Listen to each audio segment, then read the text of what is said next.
So what is the best way to memorize songs so that you can play them easily in any key that you want?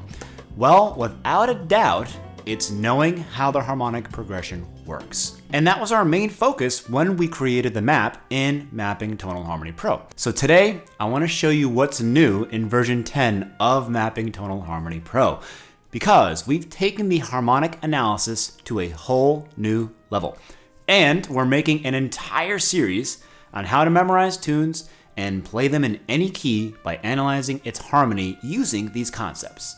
Remember, there's a catalog of songs that you can get for Mapping Tonal Harmony Pro with over 1,300 jazz tunes fully analyzed. And also, you can import songs from other apps like iReal Pro and then ask the analyzer in Mapping Tonal Harmony Pro to crack the harmonic progression and turn a simple list of chords into a song with full harmonic analysis and play the backing track using that new harmonic perspective with the AI players inside of Mapping Tonal Harmony Pro. Let me show you what each symbol means and how they reveal the harmonic progression in any song. Alright, so let's open All the Things You Are. There, the song is fully analyzed and the map shows you a visual representation of the entire tune's harmonic progression. Of course, you can play the song and listen to the backing track.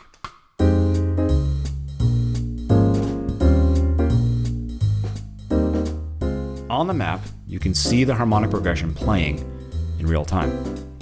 We have plenty of videos explaining the map, so I'm not going to talk about it too much in this video, but basically, you have three regions: the tonic, the subdominant, and the dominant regions.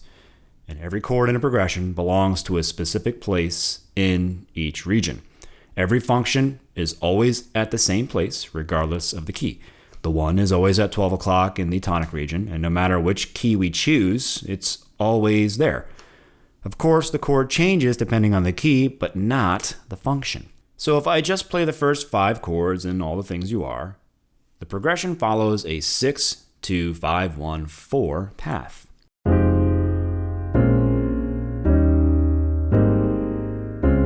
But if we look at the next 5 measures, the harmonic path is exactly the same, a 6-2-5-1-4.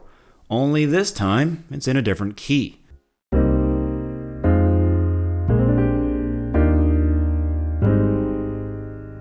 But now in version 10, we've introduced new arrows and brackets that let you see all of these harmonic moves at a glance just by looking at the arrows and brackets.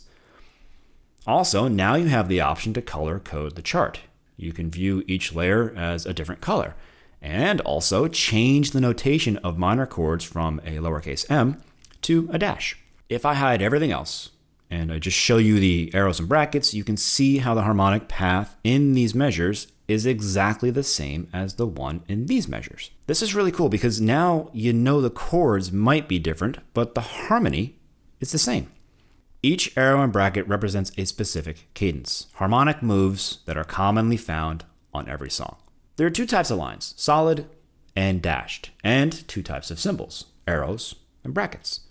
A solid bracket is a related 2-5 progression, and a solid arrow is a dominant chord that resolves a perfect 5th down. And notice that I didn't say a solid bracket is the 2-5 of the key, because it could be any 2-5, primary or secondary. Same with the solid arrow. The only important thing is that the dominant chord resolves to a chord a perfect 5th down. So here in measures 2 and 3, I know this is probably a 2-5-1. So if I put the chords back in, you can see it's a B flat minor 7 to E flat 7 to A flat major 7. A 2-5-1 in the key of A flat. And here's a 2-5-1 in the key of E flat. Look at how many of these bracket arrows there are in this song. These are 2 of the most important symbols. If you understand how these 2 symbols work, you'll understand 99% of the symbols, since the rest are just simple variations of these 2. Let's change the song for a second. Let's open up My Foolish Heart. Look at how many solid bracket arrows there are in this song. But when we look at the chords, you can see these are not 2-5-1s. These are secondary 2-5-1s. This is a 2-5-1 of the 2 chord. So here, the 2 chord is acting as our target.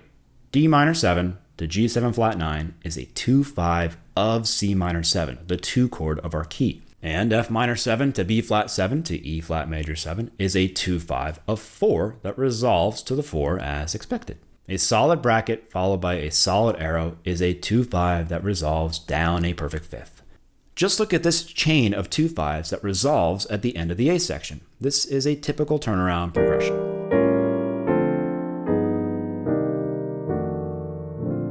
As you can see, with just these two symbols, you have a pretty good first approximation at the entire progression.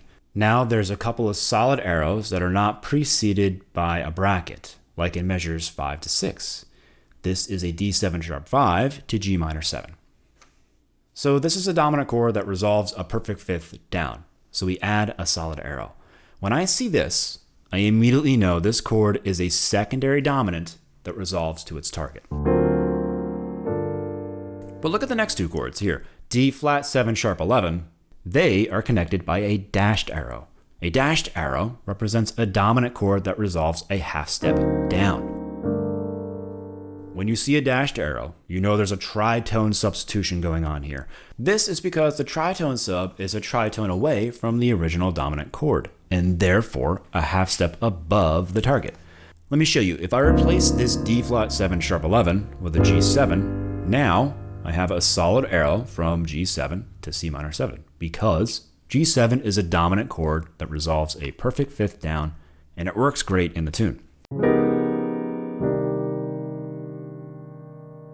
The D flat 7 is the tritone sub of the G7. D flat is a tritone away from G7, and therefore a half step above C minor 7, our target. We call these tritone substitutions sub-5s.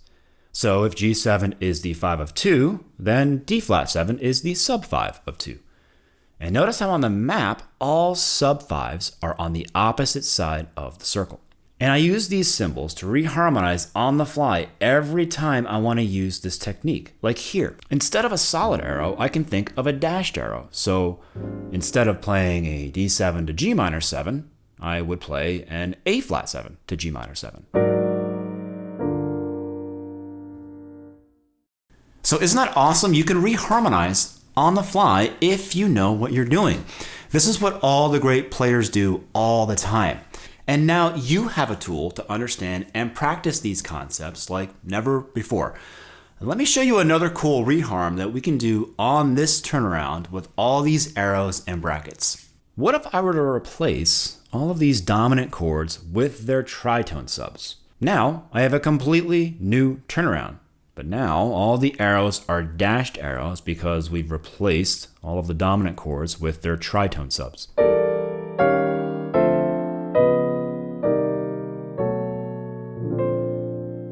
But as a consequence of this reharm, all the brackets are now dashed as well. And that's because the 2-5s turned into 2 sub-5s, and a 2 sub-5 always moves by a half step down. E minor 7 flat 5 to E flat 7, D minor 7 to D flat 7, and C minor 7 to B7.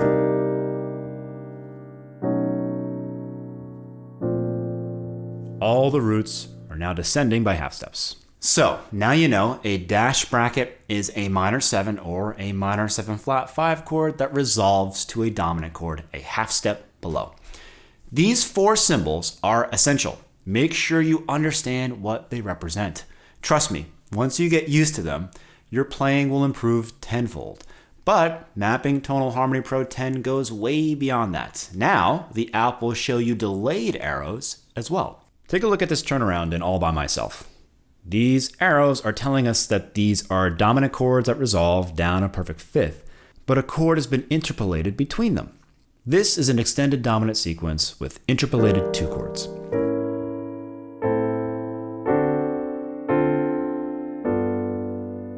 If I get rid of the related 2 chords, you can clearly see how these dominant chords are part of an extended dominant sequence, meaning each dominant chord resolves to another dominant chord a perfect fifth down. Extended dominant sequences are ubiquitous in jazz.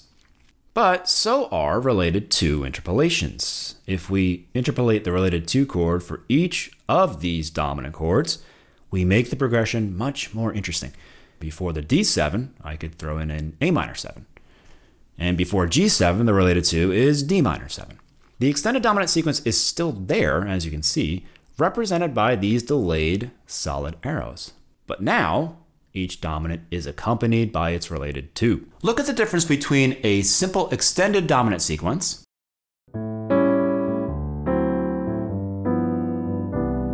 and this new sequence using related 2 interpolations.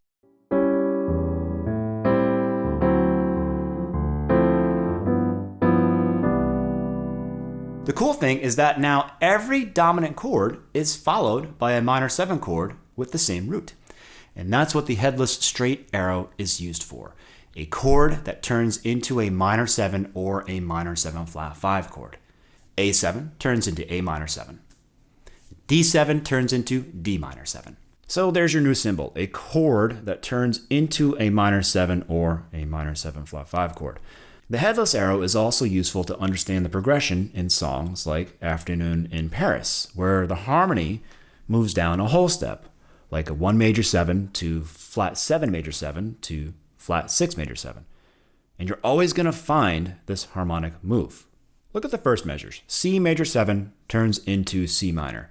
And there's your headless arrow, which makes it the 2 of B flat major 7, the flat 7 chord.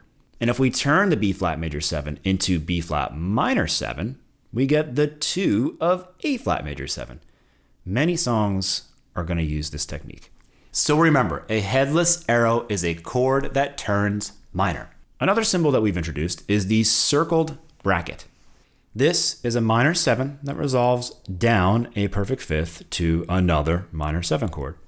When you see this, you know you're following a perfect harmonic path, like a 6-2-5-1 or a 3-6-2-5-1. This is a 6-2-5-1.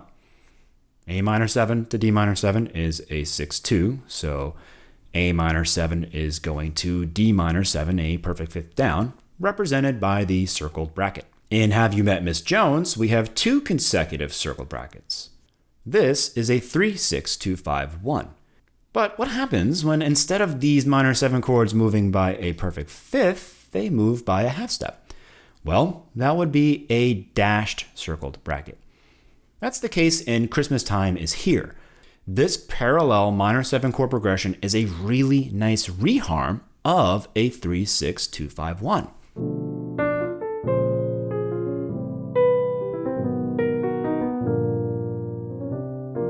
So the circled bracket uses the same concept that we used in the regular solid versus dashed arrows and brackets.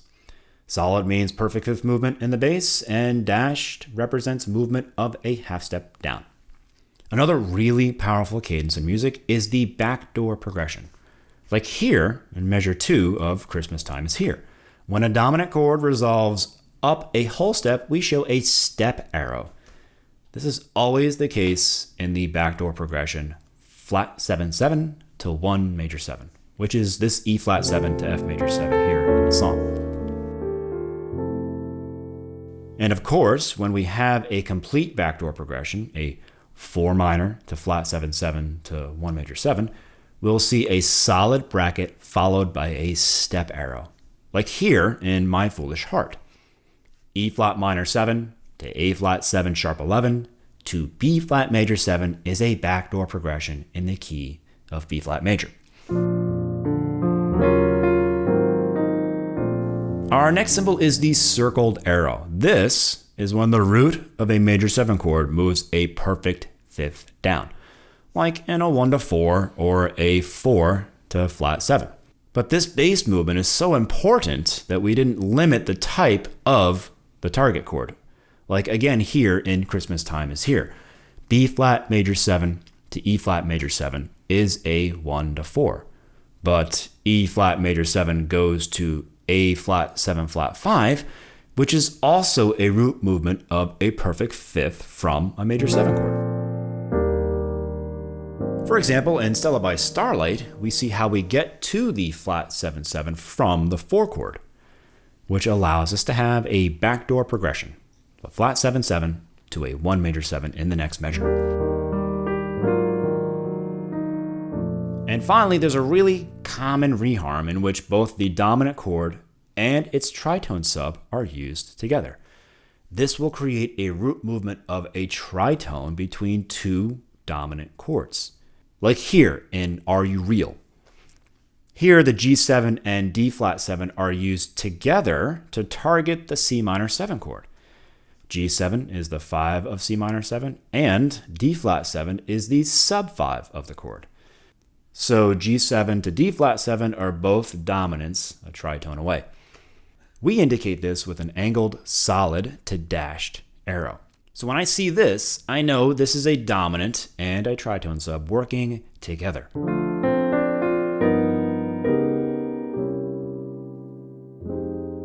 And you can use this technique anywhere that you want. For example, we can interpolate the tritone sub right here on measure 6.